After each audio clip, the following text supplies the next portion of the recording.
विश्व स्वास्थ्य संगठन ने सबसे ज्यादा प्रदूषित शहरों की लिस्ट जारी की है। इस लिस्ट में 20 शहरों में से 16 शहर भारत और पाकिस्तान में हैं। WHO ने इस मौसम में वायु प्रदूषण बढ़ने के पीछे इन देशों में जलाए जाने वाले फसलों के अवशेष यानी कि पराली को भी प्रमुख कारण माना है। WHO के ग्लोबल PM 2.5 डेटाबेस को देखें तो भारत और पाकिस्तान में पराली जलाने की वजह से वायु प्रदूषण की मात्रा बढ़ जाती है।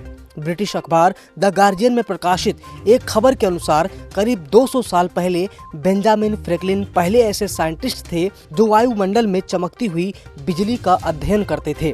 फिलहाल वायु प्रदूषण की वजह से बिजली के चमकने में भी बदलाव देखा गया है।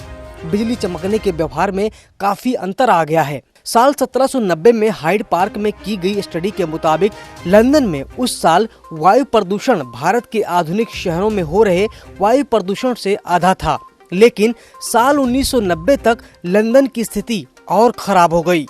वहां की स्थिति भारत के सबसे प्रदूषित शहरों के प्रदूषण के लगभग बराबर हो गई। साल 1920 में लंदन में वायु प्रदूषण की लगातार जांच शुरू की गई। उस समय लंदन के वायु में उतना ही प्रदूषण था जितना भारत में हुआ करता था। उस समय यूनाइटेड किंगडम 4 करोड़ 40 लाख लोगों का घर था और तब भारत में 40 करोड़ लोग रहते थे। ये सभी गंगा नदी के किनारे फैले हुए प्रदूषित हवा के शिकार हुआ करते थे। आपको बता दें कि इसी साल जुलाई के महीने में एक अध्ययन में ये बात सामने आई थी कि भारत में लोगों के जीने के साल कम होते जा रहे हैं। इसकी वजह है प्रदूषण।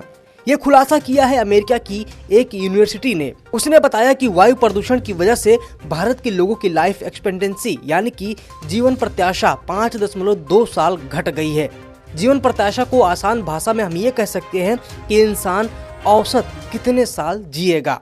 वायु प्रदूषण की वजह से भारत के लोगों की लाइफ एक्सपेक्टेंसी 5.2 साल घट गई, जो WHO की गाइडलाइन में बताई गई 3.2 साल की गाइडलाइन से दोगुनी है। ऐसे में आप अंदाजा लगा सकते हैं कि भारत में प्रदूषण की स्थिति कितनी गंभीर है।